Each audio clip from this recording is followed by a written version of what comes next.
வணக்கம். நாளைக்கு மே 17. உலகெங்கும் உள்ள பலருக்கு ஒரு மிகப்பெரிய கொண்டாட்ட நாள்.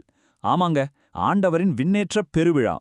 இன்னைக்கு நம்ம தொகுப்புல இறையியல், கேலண்டர் கணக்கீடுகள், அப்புறம் உலகளாவிய கலாச்சாரம், இது மூணும் எப்படி இந்த ஒரு நாள்ல ஒன்றிணைதுன்னு ரொம்ப சுவாரஸ்யமா அலச போறோம். வாங்க ஆரம்பிக்கலாம். சரி, நேரடியா விஷயத்துக்கு வருவோம். உங்க மனசுல எப்பவாது இந்த கேள்வி வந்திருக்கா? உயிர்த்தெழுந்த பிறகு இயேசு எங்கே போனார்? அதை நாம சரியா எந்த நாள்ல கொண்டாடுறோம்? 2026 கேலண்டரை பாத்தீங்கன்னா உங்களுக்கு ஒரு சின்ன குழப்பம் வரலாம். தேதிகள்ல அப்படி என்ன ஒரு மர்மம் இருக்கு? கிறிஸ்து இந்த உலகத்தை விட்டு சென்ற அந்த நிகழ்வை சுத்தி இருக்கிற சுவாரஸ்யமான தகவல்களை தான் இப்ப நாம தெளிவா பார்க்க போறோம். இன்னைக்கு நாம என்னென்ன பார்க்க போறோம்னு ஒரு சின்ன முன்னோட்டம். 1. விண்ணேற்றத்தின் இரகசியம். 2. மே 17 தேதியின் மாற்றம். 3. உலகளாவிய மரபுகள். 4. இன்றைய கொண்டாட்டம். திருப்பலி எந்த நாள்ல நடக்குது அப்படிங்கிற உங்க குழப்பத்தை தீர்க்கிறதோட சில ரொம்பவும் சுவாரஸ்யமான உலக கொண்டாட்டங்களையும் நான் உங்களுக்கு காட்டப் போறேன். பகுதி 1. விண்ணேற்றத்தின் ரகசியம், இறையியல் அடித்தளம். இது வெறுமனே இயேசுவோட பூமிக்குரிய வாழ்க்கையோட முடிவு கிடையாது. இது திருச்சபையின் தொடக்கம், உலகத்தின் மீதான அவருடைய ஆட்சியின் பிரம்மாண்டமான ஆரம்பம். இயேசு எப்படி உடலோட விண்ணகத்துக்கு எடுத்துக்கொள்ளப்பட்டார் அப்படிங்கிறத இது ரொம்ப அற்புதமா நமக்கு உணர்த்துது. அப்போஸ்தலர் பணிநூல்லையும் லூக்கா நற்செய்தியிலையும் சொல்லப்பட்டிருக்கிற மாதிரி அவர் தன்னோட பூமிக்குரிய பணியை முடிச்சிட்டு தண்டையின் வலது பக்கத்துல அமர்வதற்காக மகிமையோட மேல செல்றத நம்ம பார்க்கறோம். இது கிறிஸ்தவ நம்பிக்கையோட ஒரு மிக ஆழமான தருணம்னு சொல்லலாம். இத புரிஞ்சிக்க ஈஸ்டர் காலத்தோட கணக்கீடு ரொம்ப முக்கியம்.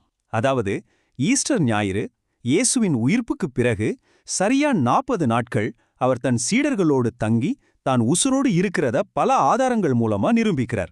இந்த 40வது நாள்ல தான் அவர் விண்ணேற்றம் அடைகிறார். அதுக்கப்புறம் ஒரு 10 நாட்கள் சீடர்கள் ஜெபத்தோட காத்திருக்காங்க. 50வது நாள்ல தூய ஆவியின் வருகையான பெந்தகோஸ்டே பெருவிழா நடக்குது. ஒரு முழுமையான காலக்கோடு இதுதான். இங்க ஒரு விஷயத்த நாம தெளிவுபடுத்தணும். விண்ணேற்றம் வேற, விண்ணேற்பு வேற. நிறைய பேர் இதை ஒன்னுன்னு நினைச்சிட்டு இருக்காங்க. இயேசு தன்னோட சொந்த இறை வல்லமையால பரலோகத்துக்கு செல்வதுதான் விண்ணேற்றம். ஆனா மரியன்னை தன்னோட பூமிக்குரிய வாழ்க்கையோட முடிவுல உடலோடும் ஆன்மாவோடும் பரலோகத்துக்கு எடுத்துக்கொள்ளப்படுறது விண்ணேற்பு. மரியன்னையோட விண்ணேற்பு ஆகஸ்ட் 15 கொண்டாடப்படுது.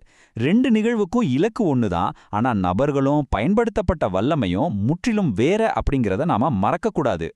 பகுதி 2.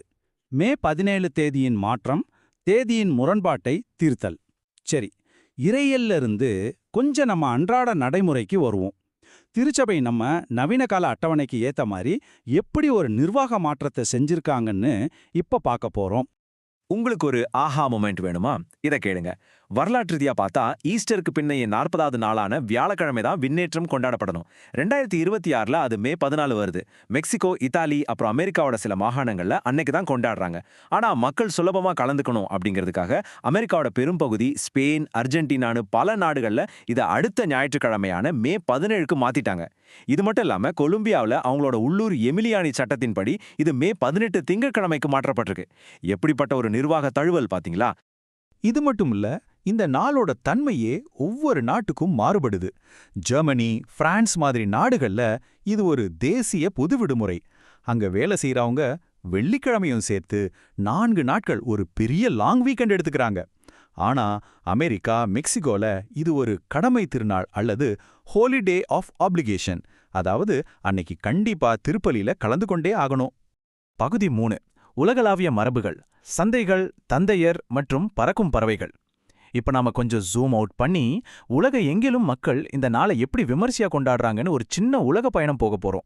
முதல்ல ஸ்பெயின் மற்றும் லத்தீன் அமெரிக்காவுக்கு போவோம். ஸ்பெயினோட சாண்டியாகோ டி கேம்போஸ்டலாவுல அமேயோ அப்படிங்கிற ஒரு பிரம்மாண்டமான கால்நடை சந்தையோட இந்த விழா நடக்குது. பேக் பைப் இசை, பெரிய அட்டை தலைகளை வச்சுக்கிட்டு ஆடுற மக்கள்னு தெருவே திருவிழா கோலம் பூண்டிருக்கும். இன்னொரு பக்கம் மெக்சிகோ மற்றும் லத்தீன் அமெரிக்கா நாடுகள்ல பாத்தீங்கன்னா தங்களோட விவசாய பயிர்கள், விலங்குகள், அறுவடைகளை ஆலயங்களுக்கு கொண்டு வந்து ஆசீர்வதிக்கும் நாளாகவும் இதை கொண்டாடுறாங்க. ஜெர்மனில நடக்கிறது இன்னும் ஆச்சரியமா இருக்கும். அங்க இந்த விண்ணேற்ற திருநாளை தந்தையர் தினமா கொண்டாடுறாங்க. 18ஆம் நூற்றாண்டுல ஆரம்பிச்ச ஒரு பழக்கம் இது. இயேசு தன்னோட பரலோக தந்தையிடம் திரும்புறத சிறப்பிக்கும் விதமா நம்ம பூமிக்குரிய தந்தையரை கௌரவிக்க ஆரம்பிச்சாங்க. ஆண்கள் எல்லாரும் ஒன்னா சேர்ந்து உணவு, பானங்கள் எல்லாம் நிரப்பின ஒரு பெரிய கைவண்டியை இழுத்துக்கிட்டு இயற்கையான கிராமப்புறங்கள்ல நடந்து செல்றது அங்க ரொம்ப பிரபலமான ஒரு வழக்கம். இத்தாலியோட புளோரன்ஸ் நகரத்துக்கு வந்தீங்கன்னா அங்க கிரிக்கெட் பூச்சி திருவிழா நடக்குது. ஆமாங்க, நிஜமாவே பூச்சிகள் தான். குழந்தைங்க சின்ன சின்ன கூண்டுகள்ல அடைக்கப்பட்ட பூச்சிகளை வாங்கி வந்து அத சுதந்திரமா பறக்க விடுவாங்க. இதுக்கு என்ன அர்த்தம்னா, இயேசுவின் விண்ணேற்றம் மனிதர்களுக்கு கொடுத்த ஆவிக்குரிய விடுதலையையும் வாழ்வின் வெற்றியையும் அடையாளப்படுத்துறதுக்காக தான் இந்த அழகான மரபு. அதே மாதிரி மத்திய ஐரோப்பால மலை ஏறுறத ஒரு முக்கிய வழக்கமா வச்சிருக்காங்க.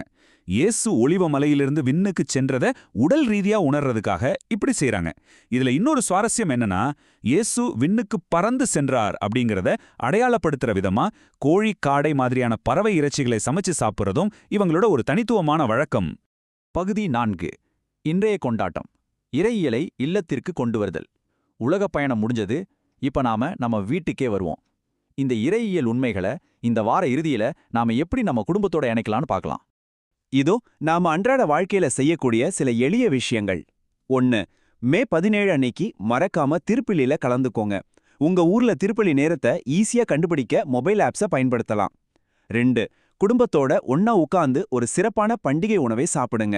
3. இயேசு மலையிலிருந்து விண்ணேற்றம் அடைஞ்சதை நினைவு கூறும் விதமா குடும்பத்தோட கொஞ்சம் இயற்கையான இடங்களுக்கு நடந்து போயிட்டு வாங்க. 4. வீட்ல எல்லாரும் ஒண்ணா சேர்ந்து திருத்தூதர் பணி நூலோட முதல் அதிகாரத்தை வாசிங்க. இப்போ இந்த தொகுப்போட இறுதிக்கு வந்துட்டோம். கடைசியா உங்களுக்கு ஒரு கேள்வி. மே 17 விண்ணேற்ற பெருவிழாவிலிருந்து பெந்தகோஸ்தி வரைக்கும் உள்ள அந்த 10 நாட்களை சீடர்கள் ஜெபத்தோட காத்திருந்து கழிச்சாங்க இல்லையா? அதே மாதிரி தூய ஆவியானவருக்காக காத்திருக்கும் இந்த 10 நாட்களை நீங்க எப்படி பயனுள்ளதா கழிக்க போறீங்க? இத கொஞ்சம் ஆழமா சிந்திச்சு பாருங்க. இந்த தொகுப்பு உங்களுக்கு ரொம்பவே பயனுள்ளதா இருந்திருக்கும்னு நம்புறேன். உங்களை சிந்திக்க வைக்கும் இன்னொரு அருமையான தலைப்போடு கூடிய சீக்கிரம் சந்திக்கிறேன்.